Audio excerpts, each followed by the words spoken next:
welcome everybody to our teacher event, our celebration of just our teachers.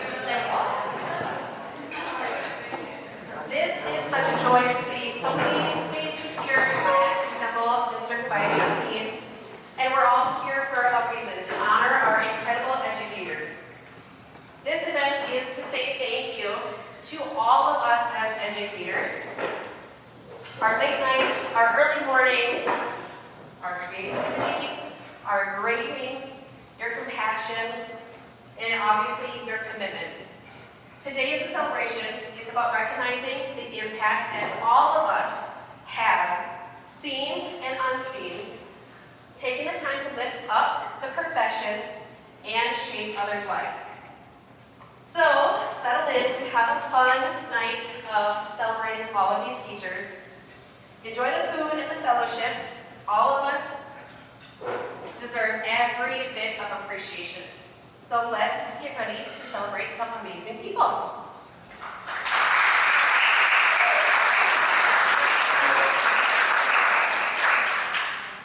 Okay, tonight we have the bittersweet honor of recognizing not just one, but a remarkable group of educators who are retiring this year. Collectively, they represent over 109 years of dedication, passion, and service to our students and to our community. Their classrooms were filled with not just lessons and learning, but we all know they were also filled with laughter, encouragement, and unforgettable moments that shaped generations. So we want to honor you now. So when I say your name, come on up and probably stay up so we can take a photo at the end. And then you receive one of these plants here. So first up, Karen Skoll with 26 years in District 518.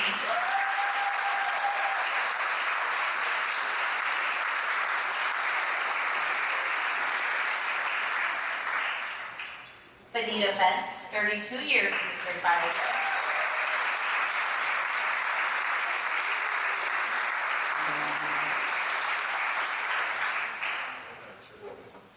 Rhonda Bonstetter, just 4 years in District 518, but many more years other places.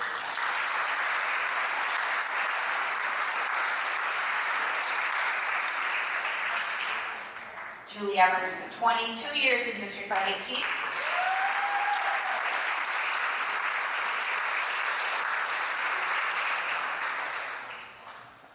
David Blanchard, also 22 years in District 518.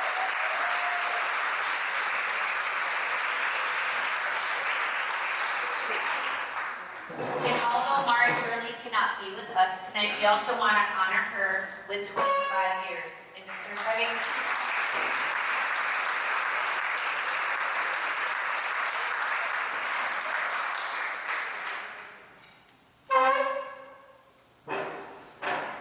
These incredible educators have each left a mark on our school district that time cannot erase.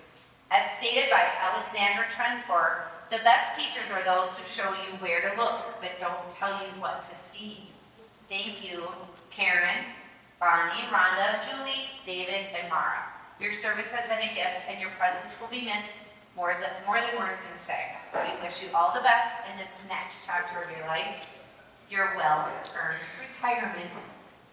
Congratulations.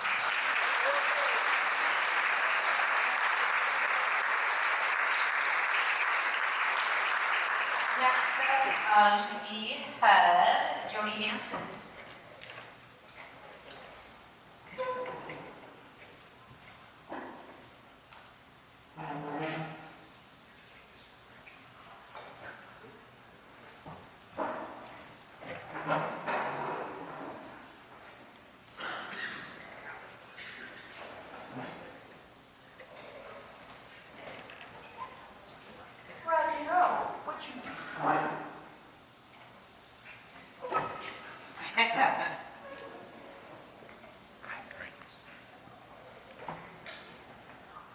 So Rodney, we would like to honor you today as our EMW Friend of Education and Outstanding Member for 2025.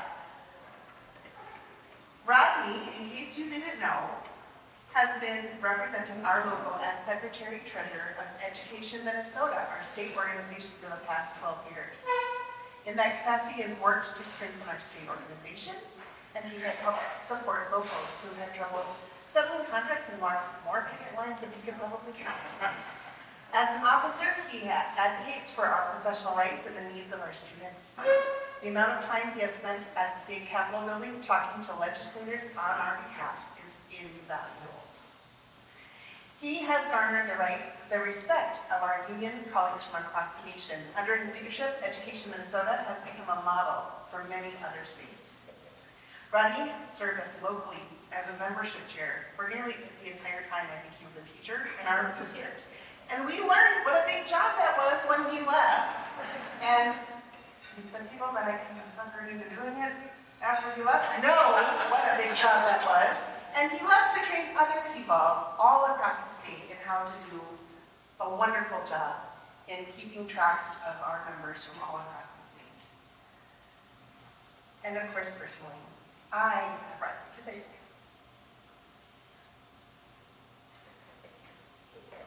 He almost made it. For his role in helping my youngest kiddo.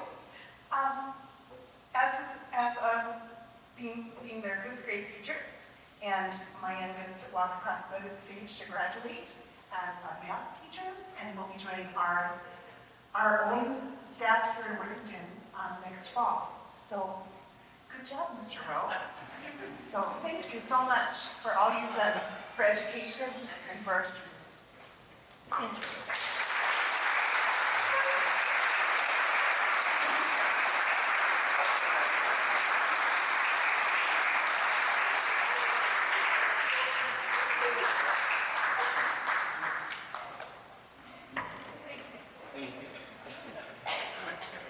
Rodney, do you want your box?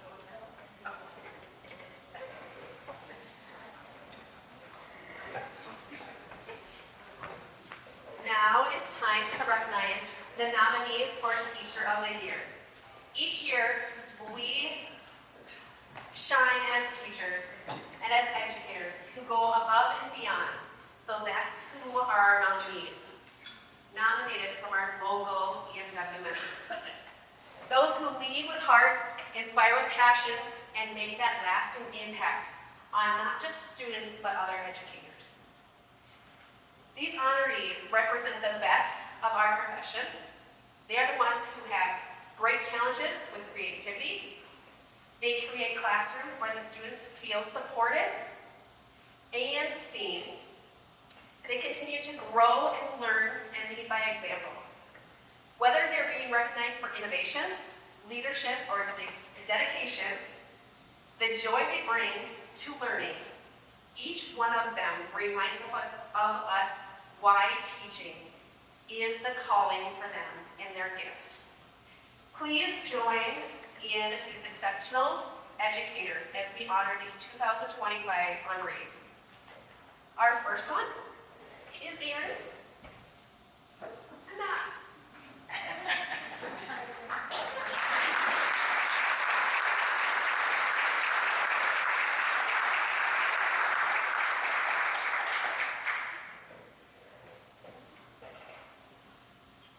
Erin has been a dedicated educator for many years in our district, working tirelessly for most of her challenging students in our special education department. She has committed so much time, she has patience, and she helps our students reach their fullest potentials as they can. Beyond her impact in the classroom, Erin is a cheerleader among her colleagues too. She works closely with teachers and paraprofessionals to coordinate schedules and ensuring the students receive their individualized support. Her leadership also offers guidance, problem-solving challenges, and fosters collaboration. There's no matter how demanding the situation is, Erin does remain calm. She's patient, she's focused, and she finds the solutions that our students need. Her ability to lead with kindness and professionalism makes her an invaluable asset to our district. So thank you, Erin, for your dedication, your patience, and your leadership.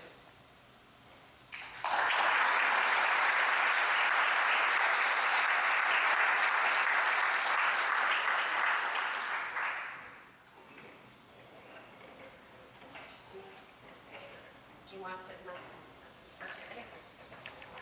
Next, we will have Landon come up.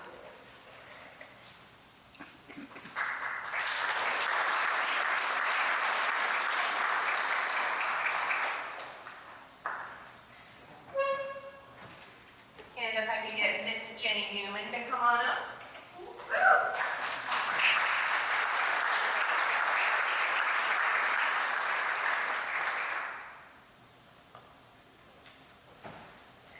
Dearly beloved, we are gathered here today to get to the end of this school year.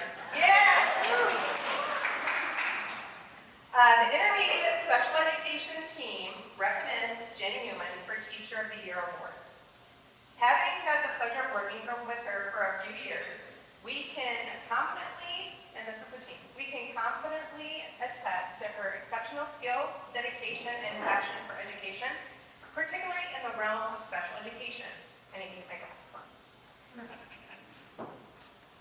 Jenny's mastery of the Sunday reading program has a tremendous asset to our team, along with her training in the letters program.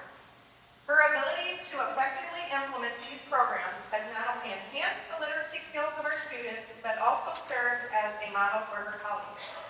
Jenny's commitment to the professional development is evident as she is currently pursuing her master's degree, further solidifying her expertise and dedication to this field. One of Jenny's remarkable contributions is her initiative in creating instructional videos for her colleagues. These resources have been invaluable in equipping educators with the tools and strategies needed to effectively teach diverse learners. Her generosity in sharing resources and knowledge has fostered a collaborative and supportive environment within our team. Jenny's leadership skills are exemplified through her role as a leader of our focus group, which aims to revolutionize how we meet the needs of our special education students. Her ability to bring together interventionists, English language, and the general education teachers to work towards a common goal is a testament to her collaborative spirit and visionary leadership. In summary, Jenny is an exemplary educator whose skills, leadership, and dedication make her an ideal candidate for Teacher of the Year with the Worthington Community School District. We are confident that she will continue to bring the same level of excellence and innovation to our school district for years to come. Thank you for considering Jenny to be Teacher of the Year, and thank you, Jenny, for being a great teacher.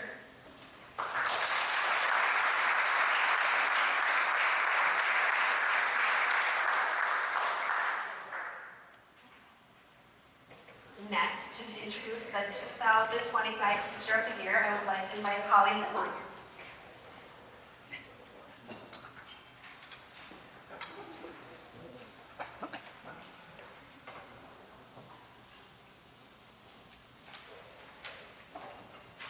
Hello, I have the pleasure of announcing our Teacher of the Year. This is someone I look up to, not just physically, since that would be a lot of people, but as a role model in teaching. Congratulations to Mr. Scott Burns for being nominated our Teacher of the Year.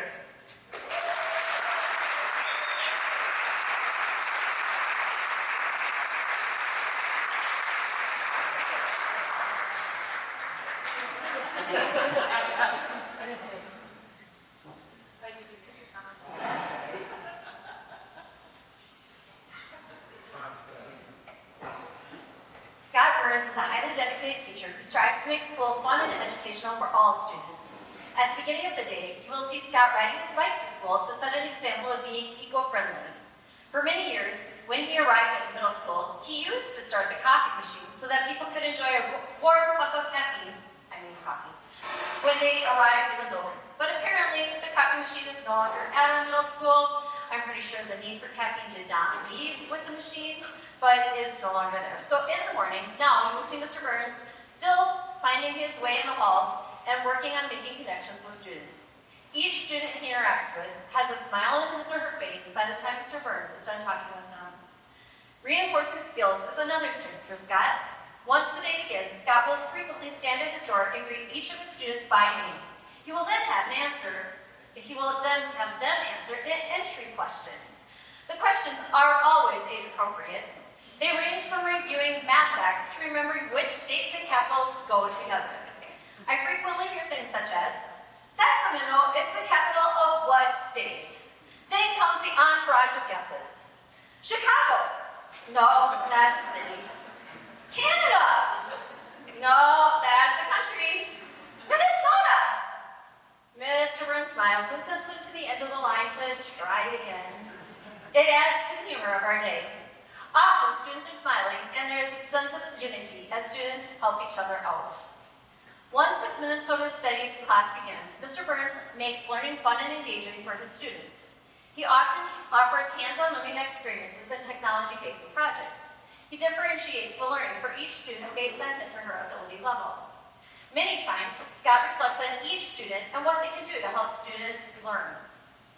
His experience as an interventionist has allowed him to quickly and easily implement intervention strategies that may benefit a student's education. Scott's linguistic skills and professionalism has benefited students, parents, staff, and our district during referral processes. Due to Scott's strong technology skills, we as staff members frequently rely on his expertise for helping with various programs. He creates easy-to-use forms that pop up on our calendar when we are collecting data for a student who may benefit from interventions. This allows us to continuously focus on the students, the ones that we already have haunting our dreams at night. Mr. Burns goes above and beyond in helping students enjoy school. For many years, Scott was in charge of video announcements. As the times change, so does Scott's willingness to help make learning fun for kids. He now hopes podcasts are interesting and relevant to students. Student interaction is at the core of each podcast as he interviews them and their perspectives on current events. Mr. Burns takes an active role in civics education for all students in the middle school. He helps with projects such as fall mock elections, an Indigenous Day trading post, and the recent Native American Freedom Horse Ride to Worthington. Scott creates fun videos to educate and inform students about current events that impact us and the world around us. As we were enjoying our spring break, Mr. Burns took his wife on a field trip to the historic Fort Snelling so he could prepare our students for their field trip experience this spring. Thanks for going on that date that benefited our students. I'm sure your wife was thrilled with that opportunity. I stayed home.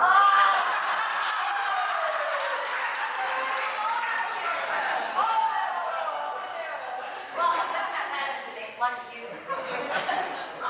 The last minute thing. Scott's dedication to the student, staff, district, and community are unprecedented. We are blessed to have Mr. Burns as colleagues. So please raise your glass and a toast to our new Teacher of the Year, Mr. Burns.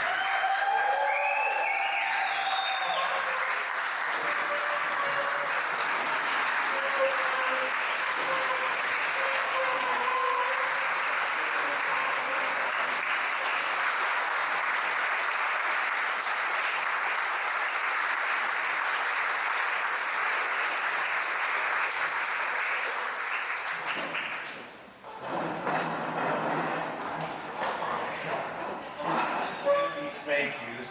Before I kind of roll into things, if we could just really give another round of applause for Aaron and Jenny.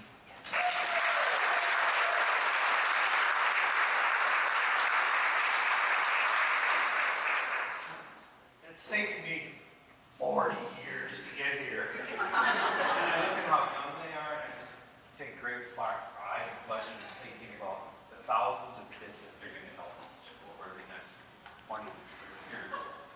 So, congratulations to you for being singled out by your co-teachers as being among the best of the best. So I got to start out with my principles. So I have a list here. For most of my career, I was kind of like 6, and I hate to say that, but it wasn't. I would be 6 years in place, and then we would move on. But my first principal was Nicholas Griffith. Gave me my first job at St. John the Baptist School in Savage, Minnesota. I looked this up. My first contract was for $12,000. Nick was a really interesting man because he was a monk who had left his order to become a principal. And then he went on to be a psychologist. But he got me through my first year. How many of you remember your first year? 12, 14, 16 hours a day. Nick was a man of incredible self-discipline. As a monk, whoever was the head of his order had ordered him at one point in time to water a dead stick every day for a year just to teach him self-discipline. So he helped me learn how to write lesson plans and correct papers and prepare all the things that we need to do as teachers so you can survive that first year. I also have to thank Betty McAllister because she gave me my first chance to come to Worthington. And that's where I found home at Worthington Middle School. Another great principal that I had was Dr. Lipinski. So everybody runs into a principal that if they wanted to, they could walk on water. For me, that was Dr. Lipinski. I don't know why, but when he came to our building, we were in trouble. And he taught us how to work and play nice together again. And that helped staff collegiality, and it was a good thing for kids. Dr. Lipetsky took a special interest in me. He'd often drop by my special education classroom, and he'd just watch for a few minutes, and then he'd be on his way, and he always would follow this up with some kind of teacher chat. I always heard from him in the teacher chats, here's something nice that I saw. Here's another great thing that you were doing in class. But then he would always send me on my way with something to work on. We always need that kind of feedback to get better at our profession. And then I got back Mrs. Bartman. So Mrs. Bartman fully backs her teachers. She let me explore a lot of different things like interviewing students and learning how to make podcasts and build web pages. But she really cares deeply about well-being. Well-being for the kids and well-being for her staff. This year, as a person who's interested in history, I was in a pretty dark place because I was very fearful that we were going to have federal authorities come into our schools and take kids. And she helped me find my way through that. And after talking with her, I got to the point where I knew if I ever faced my Pastor Neil Muller moment, if you don't know who that is, go look him up, that I would do the right thing by my students if that horrible thing ever happened. And then I have a lot of teachers that I'm grateful for. So I think it's easy to shine when you're surrounded by and have the opportunity to collaborate with excellent teachers. I must confess that at heart, I'm a very disorganized person. On my best days, I could give Rich Basil a run for his money with the most cluttered desk award. Early on in my career, I found a solution to this problem. There are super organized people on every staff. And you just have to let them know that I can't tell time. I can't manage papers. And they will gladly let you know what to do if you ask them for help with time management. The speech got done because of urging from them that win or lose, you need to write the thing. I mentioned Rich Basil. When I got fired,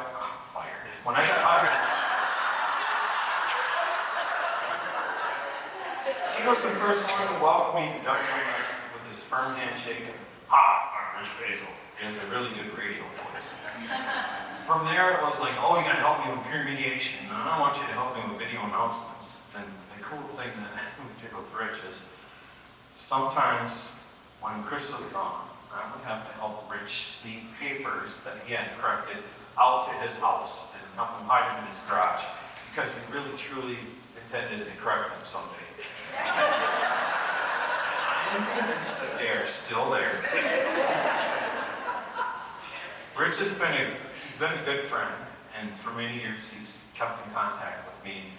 And I know that the next time we go out for breakfast, it's my turn to buy.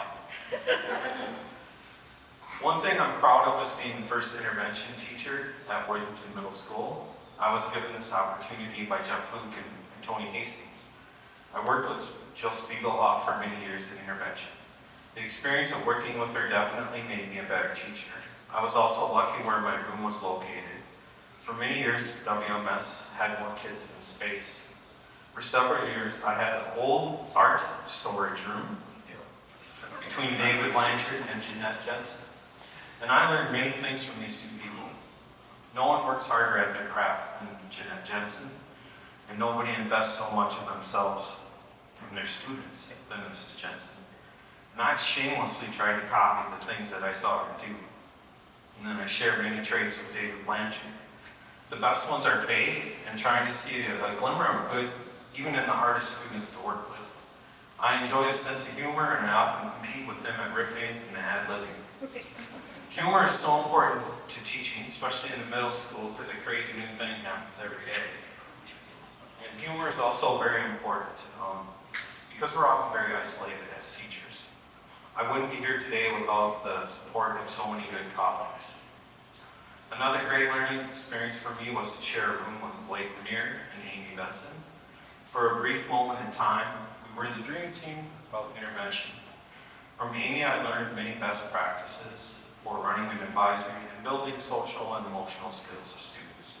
No one knows how to inspire students to take up challenging tasks more than Amy.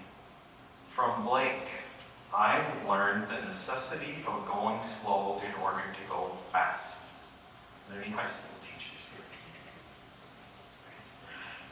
Do any of you know Pawnee Sullivan? Well, Pawnee Sullivan kind of adopted us, and she would hang out in our intervention room a lot. She joined the Girl Scouts when Jeff and Tony brought them to the middle school. And of course, they sell the delicious cookies. And Pa must have sold 7,000 Girl Scout cookies to every staff member at WMS. She collected the money and never wrote down a name.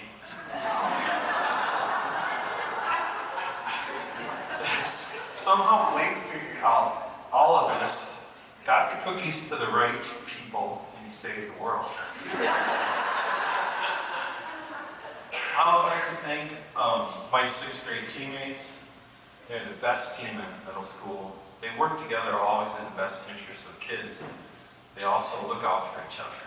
I'm grateful for Mrs. Hibma for pushing me to allow her to write that nomination letter. I told her no first, but that didn't go anywhere. And I also appreciate working with Mr. McLaughlin. He's a great young teacher. We have very different styles of teaching. I get lost in the details, and he can see where you should be at the end of the year. So, in collaborating with him, I'm not spending 6 weeks on the Battle of Gettysburg and getting Minnesota history. And now to my family. I think as a private person, this section was the hardest to put together. And I came up with teachers' families, they're biblical. You know, they support their spouse and their parent when our difficult jobs seem to be consuming us.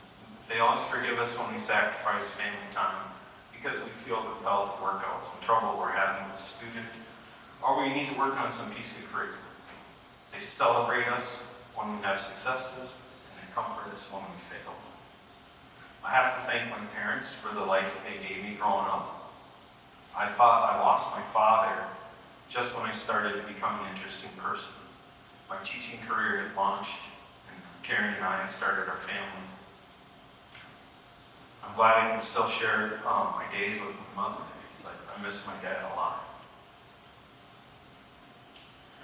I'm proud of the 5 children that Karen and I have raised. They've become remarkable guys. Most of their positive traits come from their mother, and the disastrous ones So thank you, Thomas and Samuel and Dominic and Quentin, for being here. We have one more, Patrick, who's just too far away to come today. So he's here with us in spirit. And to Karen, I love you.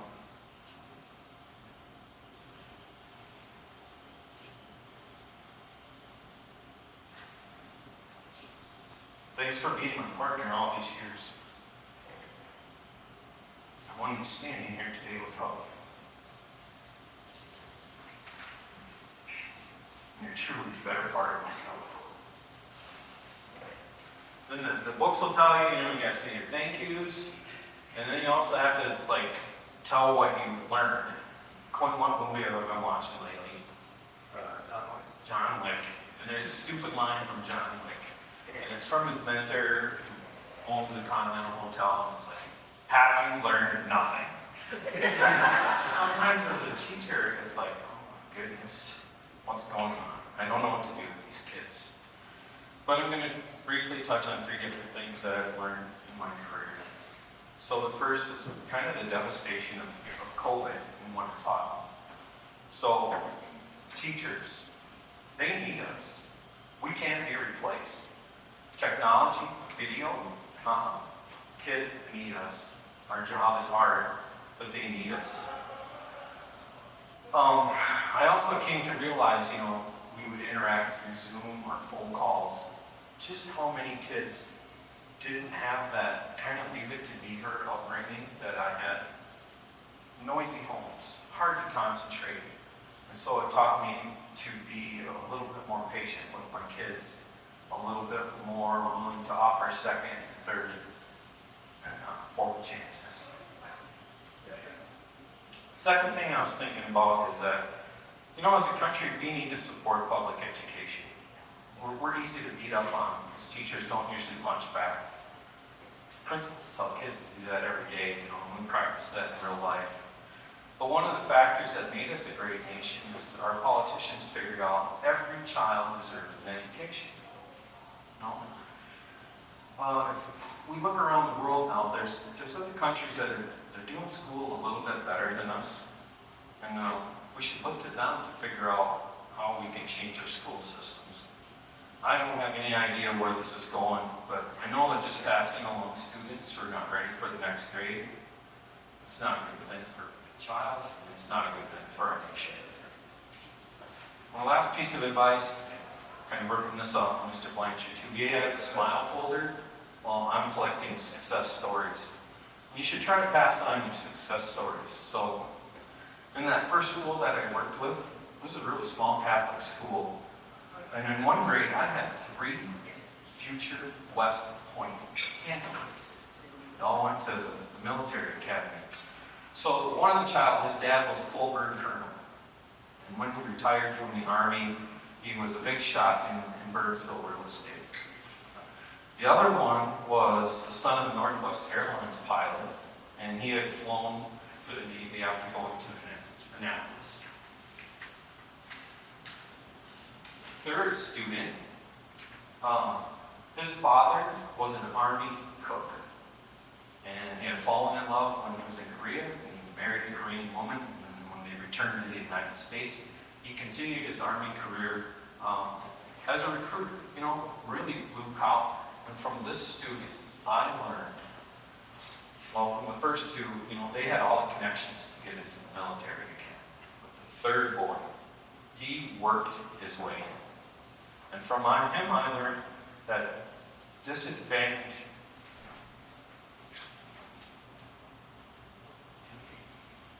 never has to be destiny. Another one of my students, he had big NBA or NFL dreams, and he didn't need reading. He'd been puzzling teachers for years, and I got him as an 8th grader. We butted heads for that whole year. I didn't give up on him. He didn't give up on me. But 4 years later, I was so incredibly proud to shake his hand when he got inducted to the National Honor Society. He still loved sports, but he'd also come to realize that developing a muscular brain was also very important. Finally, I would like to mention how my students actually helped save my teaching career. I worked in the St. Louis County school system, and that is the most unique district in Minnesota. There were 7 little tiny schools scattered all across the Iron Range, but we were 1 staff. And every spring, they had a grim ritual that they called the Last Supper. Sometimes it went by the name Ball Night. But the union gathered together and they were fed a really fantastic meal. And then the layoffs were announced. So, my principal, Walt Fisher, he calls me late at night. He said, was really apologetic, told me I lost my job. And I thought I could just go to school the next day and teach like a normal day. But lots of time in life, news travels faster than you realized. In my first period class, Gary Lampo politely asked if I would miss him. And man, my head hit the desk and tears poured out. And I know it had to shock the kids because I couldn't hear a sound. And one of them must have got up and had the fortitude to walk down the hallway and get Mrs. Bowen. And I told you, about those teachers that are organized. So Miss Bowen came down, got everybody out. Again, I didn't hear anything. And they let me grieve in my room for a while. And I think that's one of only 3 times in my career that I got to go home early that day. But the big surprise came days later. Most of my middle school and high school students at Tower Sedan, they organized a protest. They made signs, they walked out of classes, and they paraded up and down the main street of Tower for a couple hours until Mr. Fisher walked 2 blocks and told Dad it was time to come back. The real magic happened a short time, a while later, when the more senior teacher decided to pursue opportunities somewhere else. I got my job back. Kids can do remarkable things. And kids want to do remarkable things. Okay. ChatGPT helped me with this, but I wrote the question. And when I looked for a source, it said this is original, so I'm not really stealing anything here. It's called the Teacher's Prayer. And some of you pick up on the TV show this is rolling out. I'm a teacher, but I can change if I have to. I guess. I'm a teacher. I've chosen a noble profession, or maybe it chose me. I believe in education. Even if half the class forgot what I said 5 minutes ago. And the other half is Googling what's Sigma and Skippy toilet. I try to stay calm even when the Wi-Fi goes down. The fire drill interrupts my prep. And then someone raises their hand to tell me a story that has no connection to class and also has no ending. I'm resourceful. I can turn a paperclip into a behavior management tool, coffee into a miracle, and a 3-day weekend into a reason to keep going. I'm not perfect. I've taught with a stain on my shirt and outfits that don't match. I've taught with an outdated lesson plan and the faint smell of dry erase marker in my hair. But I'm still here. I'm still teaching. I'm still hopeful.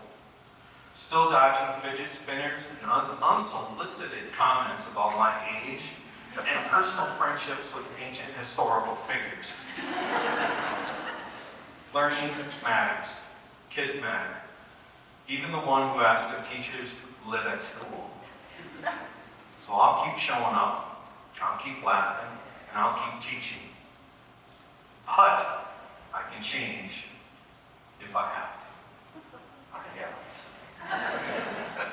All right, I want you to raise your glasses up now. 2 teachers.